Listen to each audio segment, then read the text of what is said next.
I'll go ahead and get started. So I'll grade your all's projects this week. They'll go on your midterm grades are due October 24th. So this assignment will go on there. You'll get a participation grade for the first half of the semester. I went over this at the beginning of the semester, but just a reminder, we've met about 25 times, so you get 2 points per day we meet. 0 if you're not here, 1 if you're here but you don't participate, 2 if you're here and participating. So you'll see that kind of reflected on your first participation grade. I drop your 4 lowest participation days. So if they're 0s, I replace them with 2s. If they're 1s, I replace them with 2s. So I'll do 2 of them on this grade, 2 of them on the next. If we don't have class or if it's conferences, everyone just gets 2s. So any day we don't meet, you guys do get some kind of like freebies. But just a reminder that it's not just coming to class. You still, if you're not participating in the conversation, if your headphones are in, if you're on your phone, like all of those things get you marked off for participation. So just to, you can always ask me questions about your grade, but that's what I track each day in a spreadsheet, and just to give you an idea of how I'm calculating that. And then you'll do your benchmark on Wednesday, and that will probably be the last assignment that'll be going on your midterm. So by now, you came up with 3 research questions from your community report and 3 research questions from your artifact report. You should have either already chose a question you're interested in researching or do that today. Be thinking about that. Your research plan that's due on Monday, you will need to tell me which question you're gonna choose, not this Monday, but on Halloween. I'll put that assignment up like sometime this week, once I just determine everything you're gonna need on there.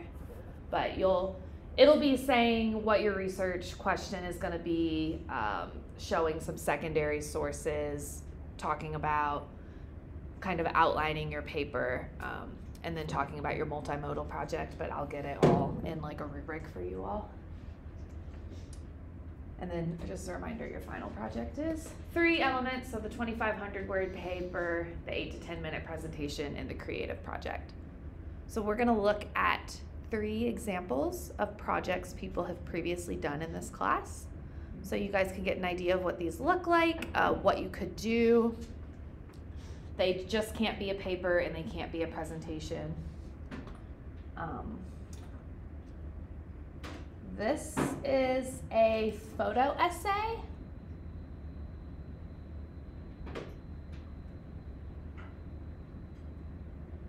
And I'm trying to think. Okay, I don't think we'll read all of this because I'm going to show you guys a like 10-minute video that a student did, and I don't want us to run out of time, but I'll kind of scroll through it. And you can see Mackenzie, my research question is how Appalachian students cope with the struggles they face and what resources are available to them at UK.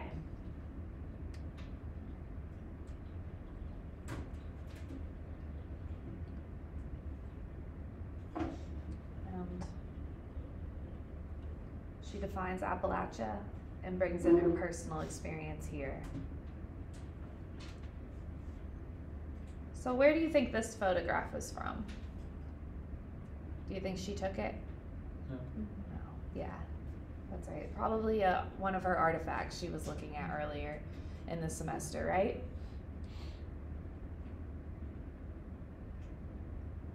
Where do you think this is from? Yeah. Yeah, so she brings in the experience of other students she's seen.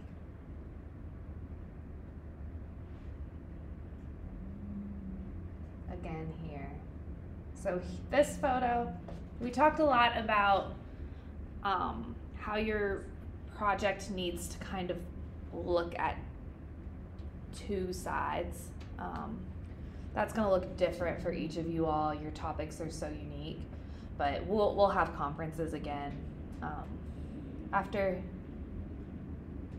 your research plan is due, class will be canceled for 2 weeks for you guys to work on your projects and meet with me, and we'll talk individually about your unique projects, but keep in mind that you want to have that dual representation. So here in this parade, this is a photo of people that are kind of perpetuating Appalachian stereotypes. And then she has people from within the community dealing with the perpetuation of Appalachian stereotypes. So she shows both sides of that. Have you all seen a mountaintop removal site before? Does anyone know what mountaintop removal mining is? Can someone explain to the class a little bit? Yeah, Vogel. It's like they basically just take the entire top of the mountain off so they can get to the resources inside of it instead of taking the time to mine through the side of it or something like that. Yeah, good. So here's what a mountain in Appalachia should look like. And here's a mountaintop removal site. So this happens a lot in eastern Kentucky, a lot in West Virginia. All of this gets into people's water. There's a lot of cancer, a lot of other medical issues to the people in Appalachia. It's really bad for the environment and the people around them. But instead of, employing a lot of miners, which used to be a pretty good job in these regions, they can just blow this up and use way less people, pay way less salaries, pay way less workers' comp issues, etc. So she had to bring in talking about this region.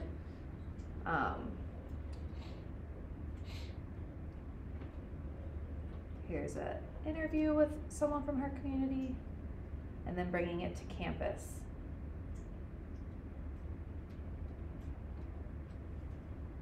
And there she brings in, again, personal, with a picture of her and her grandma out in Appalachia.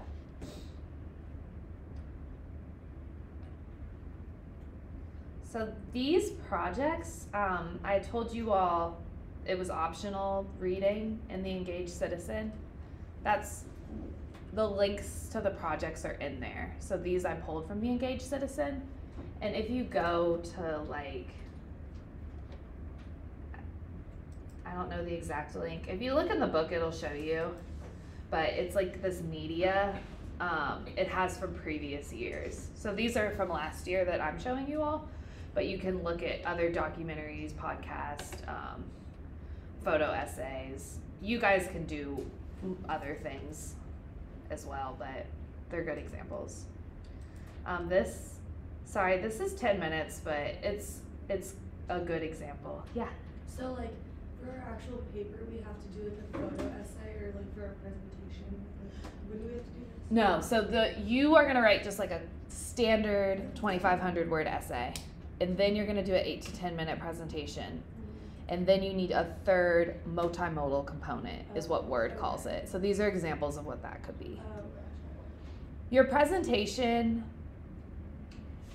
you can show your project. It's kind of complicated because, like I said before, I think I inherited this syllabus and there's some requirements of this class I can't change. And your presentation is due before your multimodal project. So your presentation is due, we come back from Thanksgiving and then we do presentations. And that's it. So right after Thanksgiving, we'll have another round of presentations. And your multimodal project isn't due until December 12th when your final paper is due. But if you finished your project already, you can just show that as your presentation. If you made a 10-minute video, you could play that as your presentation. I would be completely happy with that, but I can't require it since your project isn't due until after. So I know that's kind of complicated, but your presentation can be showing your project, or it can be more like you guys just did, but that's 8-minute minimum, 10-ish minute maximum. It's okay to go over, but if you make a 30-minute podcast, play us a 5-minute clip from it for part of your project. Does that answer any? Perfect, yeah. Feel free to stop me. But yeah, I think maybe you guys will recognize someone in this video.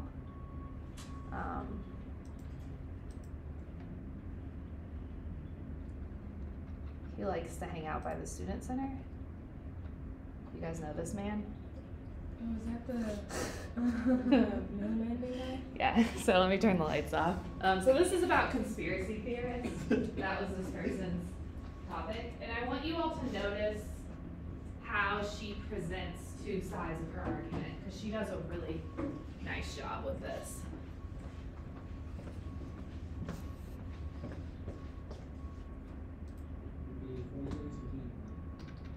I thought it was the two. I said, the only evidence I need is flat water. If the water's flat, by definition, it can't be a ball. But the only place you can find the curved water, the blue represents water, that's curved water. It curves a full 360. But the only place you can find that curved water is in Hollywood, movies and cartoons.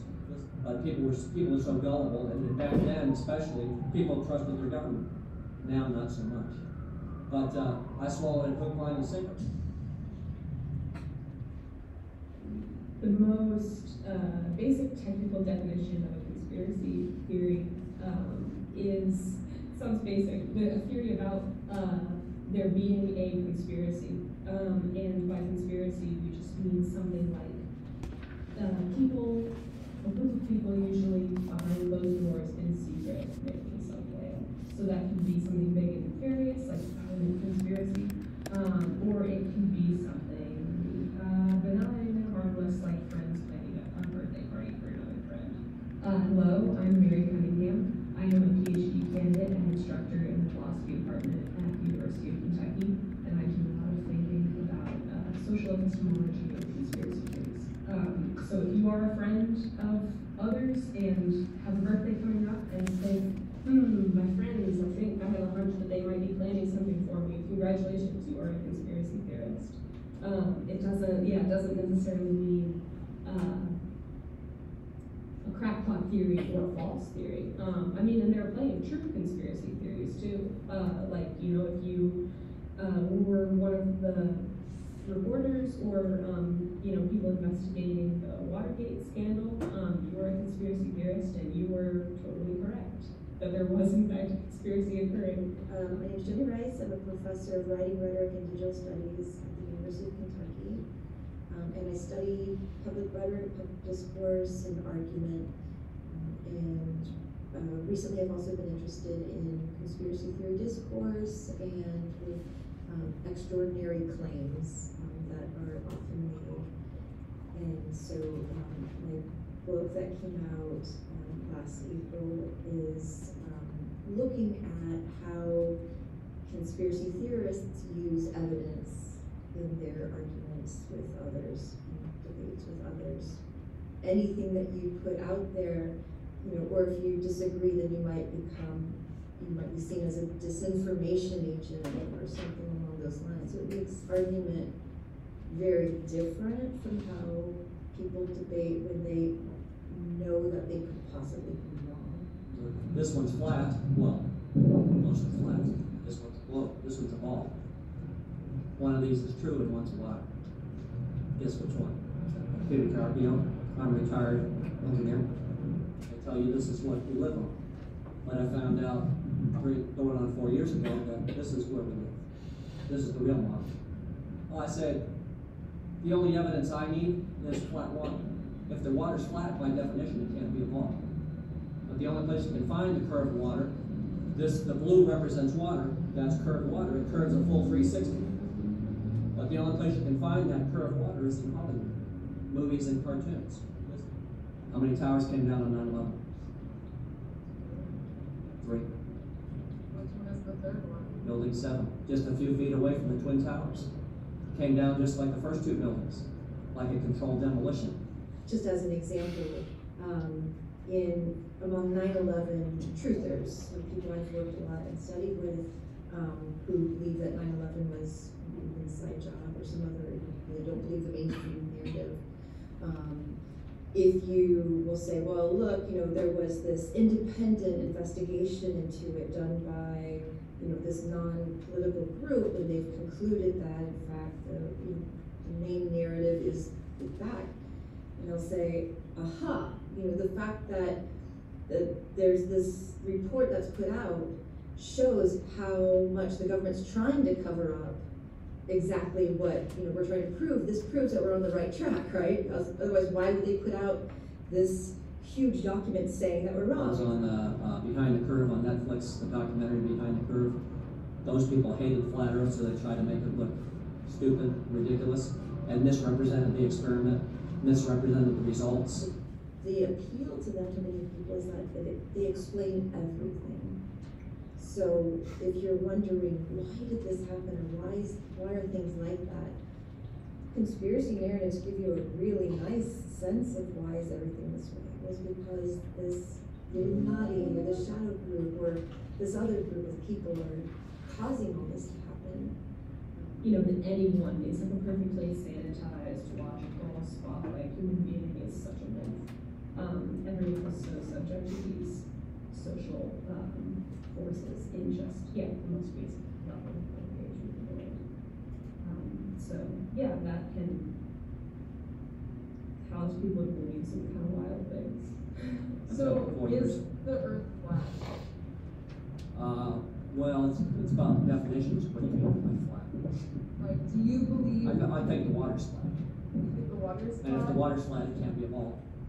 In conspiracy rhetoric, oftentimes the way that we describe the use of evidence and argument is that it's self-sealing, meaning that you generally, when you make a claim about something, you have evidence and you offer up that evidence, and people might debate it, and you might change your mind about it if it turns out this isn't true, or if it's faulty or in some way. In conspiracy rhetoric, though, we tend to see where if somebody disputes a piece of evidence or finds it faulty, that dispute then sort of gets sucked into the conspiracy rhetoric itself and ends up sort of doing the exact opposite of what that person meant to do. A lot of flat earthers, I'm not convinced at least that they care whether the earth is actually flat, that it's more about being in this, active, vibrant, exciting community of debate with the experts. They tell you don't trust your senses, don't trust what your senses tell you. We don't feel any motion, the water looks flat. Don't trust your senses, trust what the professor in the white lab coat tells you. And they've got it all compartmentalized. If that's not your specialty, if your specialty is not astrophysics, you have no business talking about the earth being flat. Well, that's one way they control it.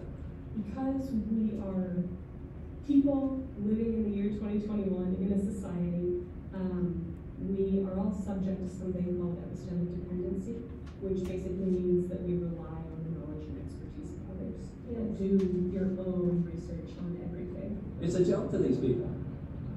They think it's a joke. I don't think it's a joke. I mean, you either laugh at it or cry about it, so I chose to laugh about it, but I don't like being lied to. And I don't appreciate them lying about the moon landing, and I don't appreciate them lying about the shape of the earth. So I come out to educate students about what, some of the truth. I mean, there's a lot more out there. Being a sheep, I feel weird about using that term, is an extreme version of what it means to be epistemically dependent.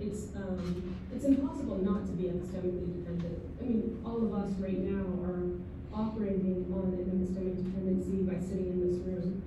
I am in operation relying on the expertise of the person who built this chair, trusting that it isn't going to break underneath me. Even if you're an expert at many things, you still have to rely on the expertise of others. So we're in this weird position, basically, as people living in a society in the 21st century, as being forced to trust and rely on other people.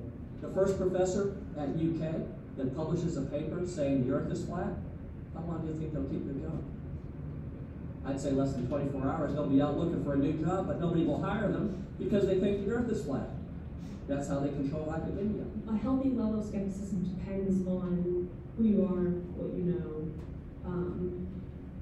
yeah, in your area of expertise. It's healthy to be, and maybe more responsible to be skeptical about things that you are more familiar with and that you can more realistically research.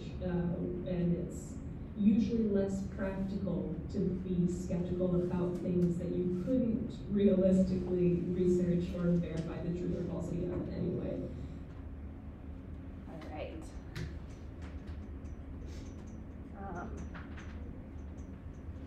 Yeah, so what did you all notice that that student kind of did to explore her topic? Yeah, Logan. To a few different people talk about the topic rather than just like one person just asking questions. Yeah, good. Yeah, got that kind of representation on both sides. And she did so well because they're talking about each other. You know, he's railing against the professors, and then the professors are talking about the conspiracy theorists. Anything else you all noticed about the production? Kind of how she. Do you feel like she was neutral in this, or trying to like push an agenda?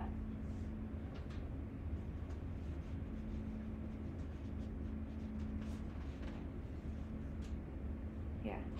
It seemed like she was showing an almost equal amount from either side of the argument, and kind of leaving it up for whoever's watching it to decide. Good. Yeah, I think so too. I mean, I think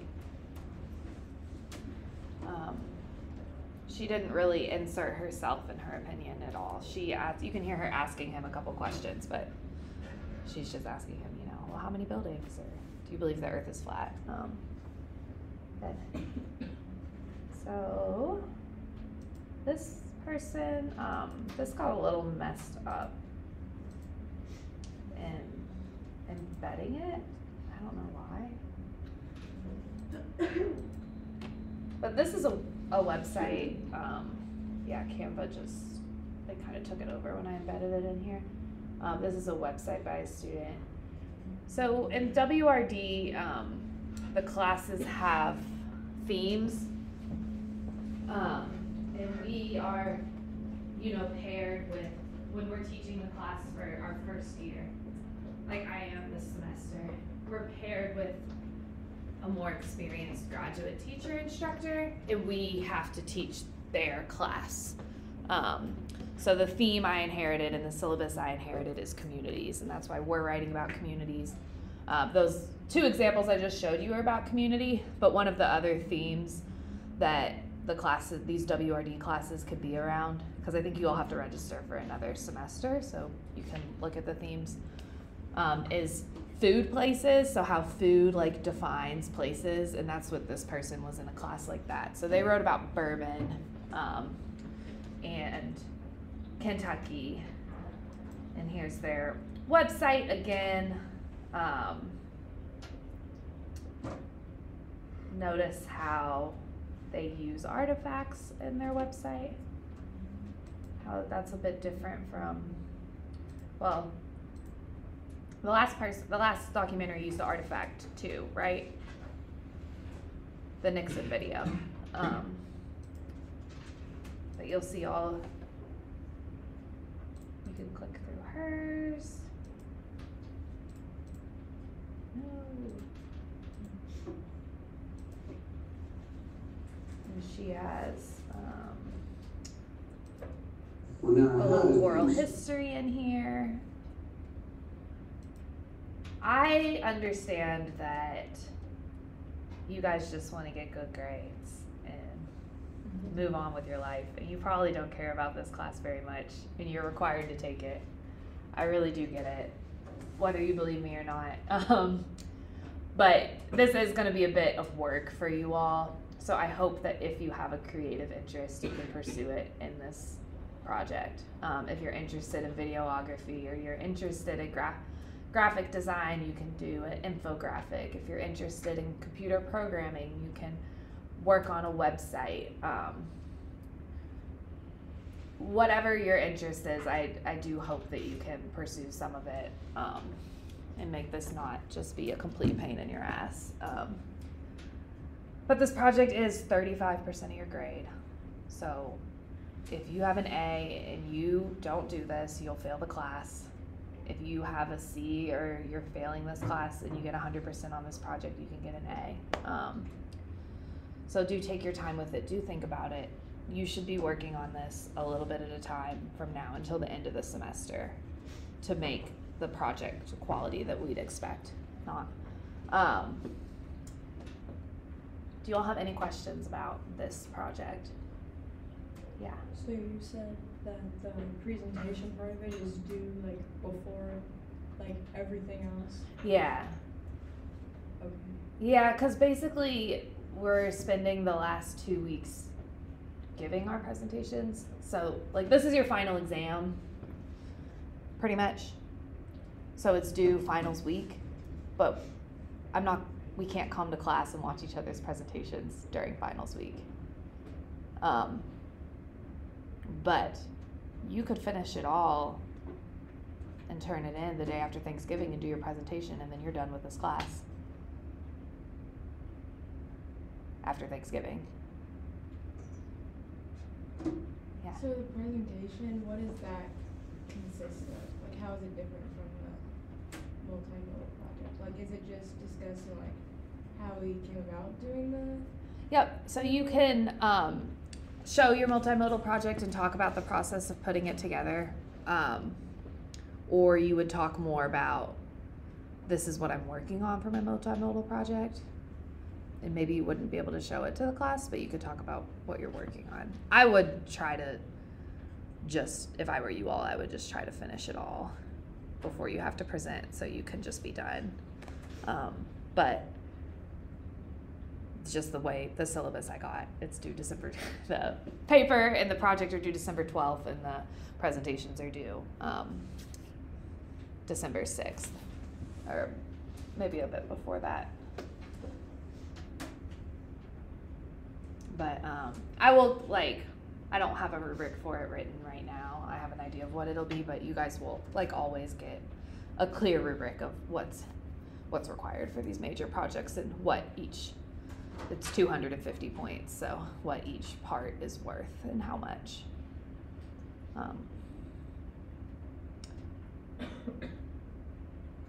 Any other questions? Yeah, it'll basically be like what you did, 4 to 6 minutes extended version, kind of giving the same information about your research and talking about the process.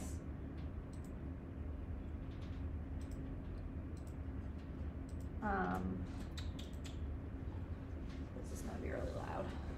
This is just a quick tour, just showing the equipment that's in the basement of Willie T. If you all want to use that.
it's due by midnight today.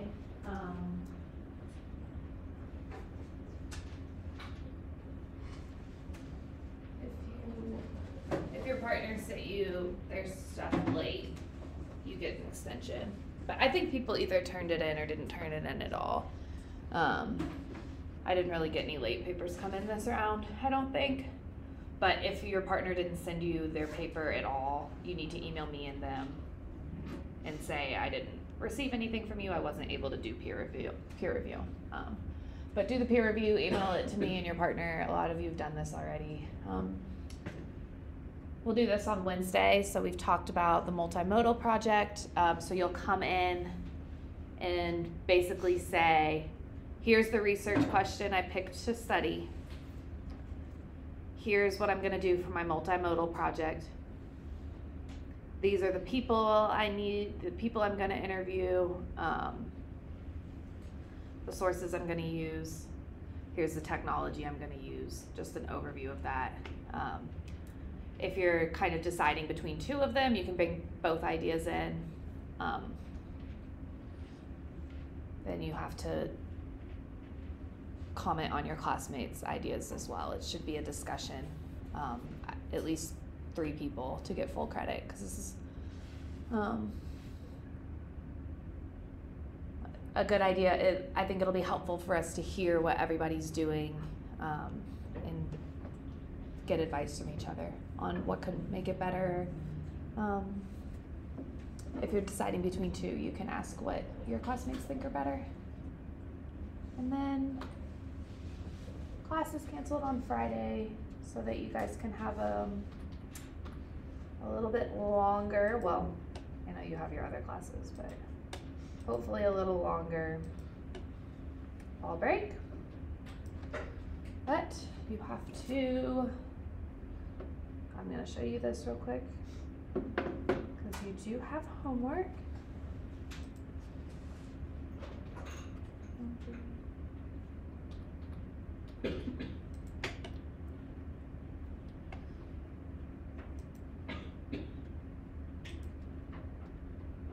This is due on Friday.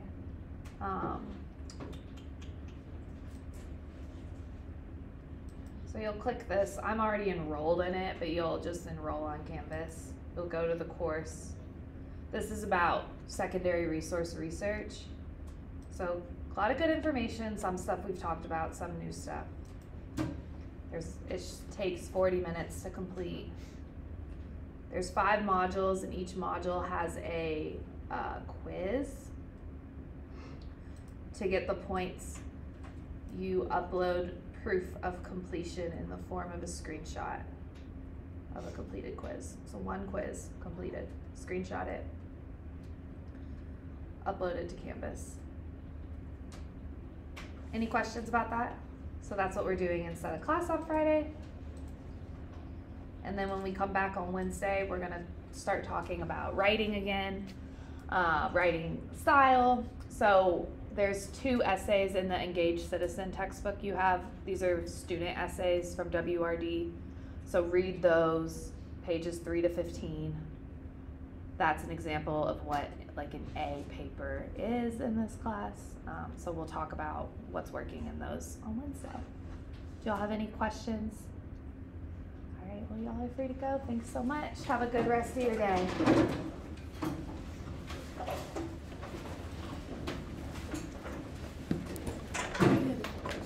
Yes, we pause this video.